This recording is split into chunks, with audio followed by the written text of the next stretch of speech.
Praise the lord. ఈరోజు దేవుని యొక్క వాక్యాన్ని ధ్యానం చేసుకుందాం. యెషయా గ్రంథము 60వ అధ్యాయం 22వ వచనం.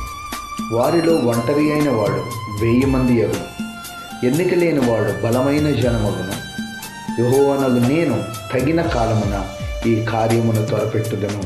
ఆమేన్. దేవుని యొక్క వాక్యం సెలవిస్తుంది, వారిలో ఒంటరి అయిన వాడిని 1000 మందిలాగా నేను ఆశీర్వదిస్తాను. ఎన్నిక లేని వాడిని బలమైన జనముగా నేను నిలబెడతాను. యెహోవానగు నేనే తగిన కాలమందు ఈ కార్యాన్ని చేస్తానని స్వయాన ప్రభువే తన వాక్కుతో మనకు సెలవిస్తున్నాడు. తగిన కాలమందు ఒక కాలం రాబోతుంది. ఆ కాలంలో ప్రభువు నిన్ను నన్ను కూడా బలమైన జనముగా మనల్ని నిలబెట్టబోతున్నాడు. దేవునికి స్తోత్రం. మనం దేవుని యొక్క వాక్య భాగం నుంచి కనుక గమనిస్తే, న్యాయాధిపతుల గ్రంథము 11వ అధ్యాయంలో యెఫ్తా అనేటటువంటి ఒక గిలాదు వాడైనటువంటి మనుష్యుడు మనకు కనబడతాడు. అతను ఒక వేశ్య కుమారుడు. అతని తండ్రి యొక్క సొంత భార్య కుమారుడు పుట్టినప్పుడు వారు ఇతన్ని అసహించుకొని, నీవు అన్యుడవు, నీతో మాకు పాలు లేదు, మా భాగస్వామ్యంలో నీకు చోటు లేదు అని అతన్ని బయటికి గెంటివేశారు. యెఫ్తా ఒక్కడే ఒంటరిగా తన ఒక ప్రాంతంలో నివసిస్తూ ఉన్నాడు. ఇలా జరిగిన కొంతకాలం తర్వాత అమ్మోనీయులు ఇజ్రాయేలీల మీద దండెత్తి వచ్చారు. అయితే ఇజ్రాయేలీలు అమ్మోనీయుల ముందు నిలబడలేకపోయారు. అప్పుడు వారిని నడిపించడానికి ఒక వ్యక్తి కావాలి. ఈ యెఫ్తా చాలా బలాఢ్యుడైనటువంటి పరాక్రమవంతుడు అని దేవుని యొక్క వాక్యం సెలవిస్తుంది. అప్పుడు వీరందరూ కూడా యెఫ్తా దగ్గరికి వెళ్ళి, నీవు మాకు న్యాయాధిపతిగా ఉండి మా తరపున నీవు అమ్మోనీయులతో యుద్ధం చేయవలనని ఎవరైతే యెఫ్తాను గెంటివేశారో, ఇప్పుడు వారందరూ కూడా వెళ్ళి యెఫ్తాను బ్రతిమలాడి మరలా తీసుకొచ్చారు.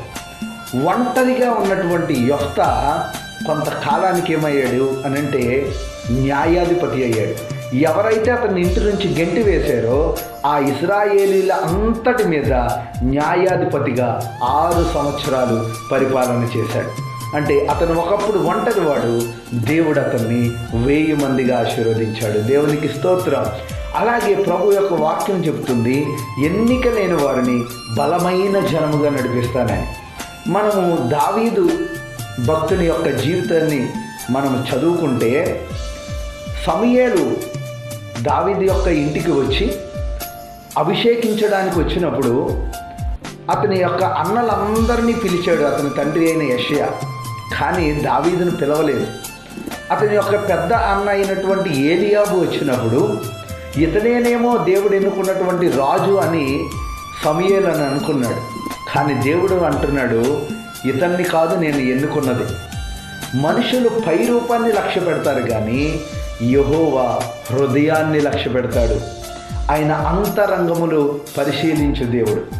నేను ఏలీయాబును ఎన్నుకోలేదు, అబీనాదాబును ఎన్నుకోలేదు, షమ్మాను ఎన్నుకోలేదని అలా ఒకరి తర్వాత ఒకరు 7 అన్నదమ్ములు వచ్చారు.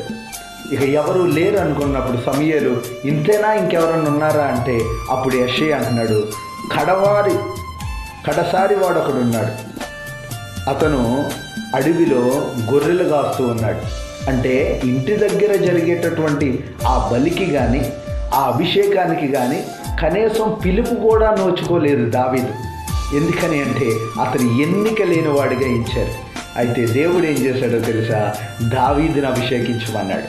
ఎన్నిక లేనటువంటి దావీదును ఇజ్రాయేలు జనాంగం మీద 2వ రాజుగా దేవుడు అభిషేకించాడు. దేవునికి స్తోత్రం. ప్రియ సహోదరి సహోదరుడా, ఈరోజు మనము కూడా మనం చిన్నవారమని మనం తలంచుతున్నామేమో. మన చుట్టాల్లోనో మన బంధువుల్లోనో ఉద్యోగం చేసే చోట, నువ్వు పని చేసే చోట, నేను చిన్నవాడిని, నాకెవరూ సహాయం చేయట్లేదు, నేను ఎన్నిక లేని వాడిని అని నువ్వు అనుకుంటున్నావేమో. దేవుని యొక్క వాక్యం మనతో సెలవిస్తుంది, వారిలో ఒంటరి అయిన వాడిని 1000 మందిగాను, ఎన్నిక లేని వారిని బలమైన జనముగా దేవుడు చేయబోతున్నాడు. ఈరోజు చిన్నగా ఉన్నటువంటి నిన్ను నన్ను దేవుడు ఒక రోజున ఘనపరిచి బలమైన జనముగా నిలబెడతాడు. ఈ కార్యము చేయబోయేది యెహోవాయే.